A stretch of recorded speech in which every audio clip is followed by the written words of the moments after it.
Chile 2006, Part 16, Easter Island. When I got to Ahuakivi, I decided, after all, to continue with my hiking and visiting of the island and to go uphill, that is, to reach the top of a mountain. Namely, the highest peak on Easter Island is Maunga Terevaca, 507 meters above sea level, which is already at the level of a mountain.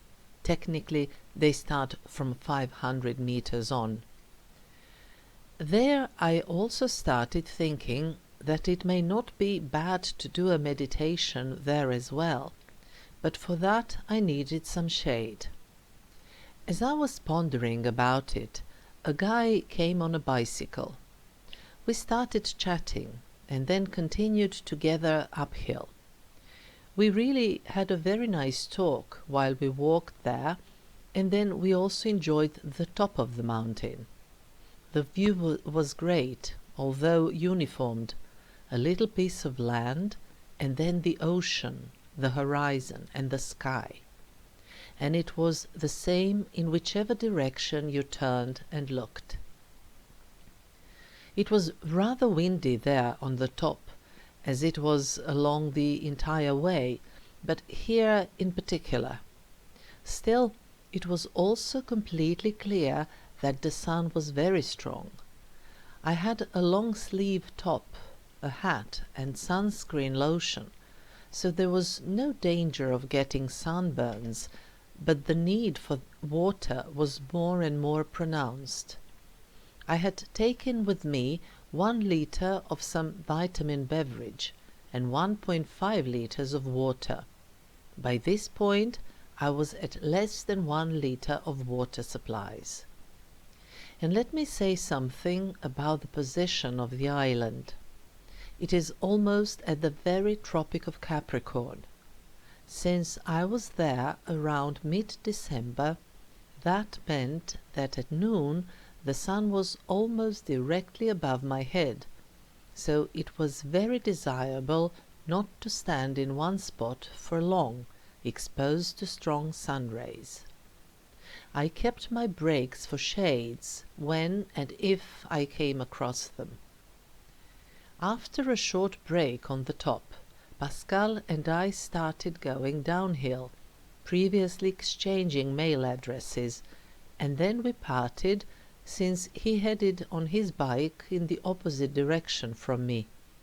I soon found, so to speak, my eucalyptus tree and sat there to do a meditation, as much as it was possible owing to some ants, the wind that kept blowing my hair that tickled me, and a eucalyptus branch, the leaves of which occasionally fell over me carried by the wind. When I finished with the meditation of a sort, I slowly and enjoying the walk went back down to Ahuakivi. The light was, I can say, better there now, meaning that the moais were lit from the front. By the way, in addition to the platform on which the moais are placed, an ahu often incorporates another slightly broader and lower sloping platform made of smaller stones with larger, round stones arranged on top of them. As I was taking some more photos around Ahuakivi, I decided to go back to Hangaroa following another way in comparison to the one I used for getting there. It was not a direct road, but the one which in a broad arch links this Ahu and Hangaroa, getting first to the ocean shore at some point and then following the coastline. Along the way I paid a short visit to a cave that could easily be reached from the road, but whose entrance was slightly hidden by numerous bananas and trees that were growing there. The cave's name is Ana Te Pahu, and one gets to it following a path that winds through an almost jungle setting.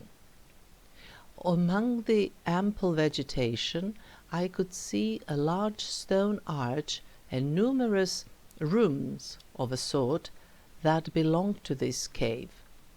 This is a cave that was created through the action of different materials that constituted the lava that flowed when the island was originally created.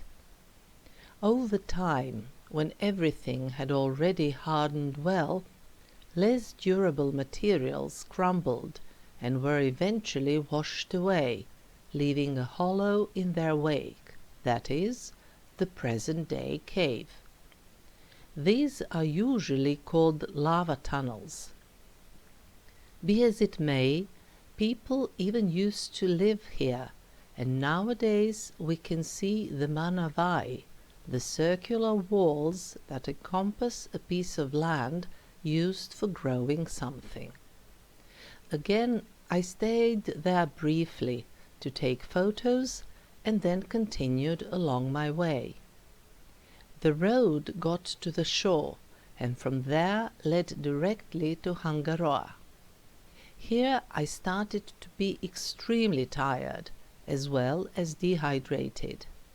It was all a consequence primarily of the strong sun, although some clouds occasionally covered up the sky, but only for a short while, and of the strong wind, which was blowing incessantly and did cool me down, but it also contributed to my dehydration. I drank the remaining water 1 gulp at the time, but even so it was soon gone. I decided to hitchhike the first vehicle that came along, but there was nobody there. And this remained so all the way to Hangaroa, which seemed so close, but I still had to cover these almost 7 kilometers. Still, regardless of the tiredness, and I didn't have much of a choice but to go forward, I enjoyed both the view at the ocean and its waves, and at the ahus I occasionally passed by.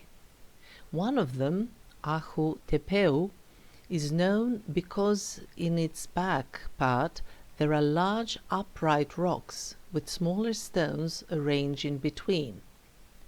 It makes this ahu, which does not have a single moai on top of it, special in a way.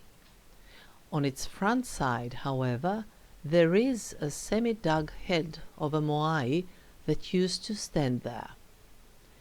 Going further, I felt the tiredness weighing on me, but the fact that I could frequently see Hangaroa helped me partially, and getting closer to my target made the situation in which I found myself slightly more bearable. In front of Hangaroa itself, I saw another ahu with a lone and upright moai, but by then I had no strength to make a stop, have a look, and take some photos. Nothing. I just wanted to get to the settlement and water. By the way, this was Ahu Akapu. When I finally reached Hangaroa, I first went to a supermarket and bought a 1.5 liter bottle of water, which I drank up the second I got out of the street. Literally. Then I went to eat something, and there I also had water, significantly less admittedly, had a freshly squeezed juice, and had a good portion of a fantastic soup or stew, call it what you will. I thought that with this quantity of liquid in my body I would spend the entire night going to toilet. But what happened was nothing. My body soaked it all up as if it were made of sponge. Still, let me just evoke for a while that great meal I had. To start with, I got, as usually, the pebre. Pebre is a name for a combination of chopped tomatoes, onions, and garlic, coriander leaves and spices. and it is eaten by putting it on top of a piece of bread on which you have previously spread some butter. A very tasty thing to do while you are waiting for the main course. My main meal on this occasion was caldillo de mariscos, a soup made of vegetables and seafood, the perfect thing after a strenuous day and dehydration. This particular meal stayed in my memory also on account of the wonderful music that filled up the space and relaxed me additionally. The music involved the gentle melodies of Norah Jones. The next day I decided that everything should be easy and with no effort. First I went to Hangaroa and had a picture of myself by Ahu Tautira. Namely, my brother had asked me to let him know how it felt when you are under the nose of a moai. Since I didn't want, and it is probably not allowed, to climb ahus and try to position myself under the nose of a moai, I squatted in front of the platform of Ahu Tautira, while later buying a small replica of a moai as a gift for my brother, so that he can put himself under its nose. Then I went again to the other end of Hangaroa and revisited the moais that are located there within the Ahu Tahai complex. I didn't mind at all that I had already been there and seen them. They're fascinating and beautiful each time. And then, by hitchhiking in a few legs, I covered the road to Anakena. Anakena is a proper beach, white sand, palm trees, and fantastic water to swim in. It is not the only beach on the island. There are 2 or 3 of them, but it is the biggest one, and very beautiful. The legend says that Hotumatua disembarked on Rapa Nui precisely here, on Anakena. I had already had an intention to visit the beach during previous days, but I kept changing my plans for one reason or another, and then on this day I finally managed to get to it. It was cloudy and there were not many people around, but I didn't care. There is a large ahu on this beach as well, with beautiful and different upright moais that are placed on it. This is Ahu Nau Nau with 7 moais. First I circled around the beach, walking among the palm trees, and then I got to the beach itself and went to the Ahu. Ahu Nau Nau was restored in 1979, and then during the excavations it was established that the moais didn't used to be blind, but rather that they had their eyes made of corals and rocks. On this Ahu, 4 moais have pukaos, that is, the red hats, while in the case of 2 moais there are only remains of their torsos. In addition to the moais placed on Ahu Nau Nau, there are also more of them lying around. On the right-hand side of the beach, on a mild elevation and a grassy and stone base, there is a lonely moai standing which does not resemble any other. That is Ahu Akure Tuki. It is important because this moai was erected with the assistance of the local population by members of the expedition led by Thor Heyerdahl, which in 1947 came on the Kontiki raft from the South American continent to Easter Island, by which they have proven it was possible to make this maritime connection. I passed by this ahu, and climbing around the promontory and further along the shore, following a narrow dirt trail, I headed for the Ovaje beach. The Ovaje beach is rather tucked away, and it is smaller than Anaquena, but what makes it special is the color of its sand, which is light pink.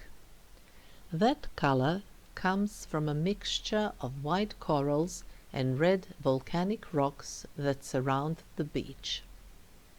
And so, just as I wanted, I leisurely finished my sightseeing for the day. By getting around the elevation, which in a way fences off the Ovaje beach, I returned to Anaquena, took some more photos, and then I hitchhiked again in order to go back to Hangaroa, because I already had a very special plan for the next day.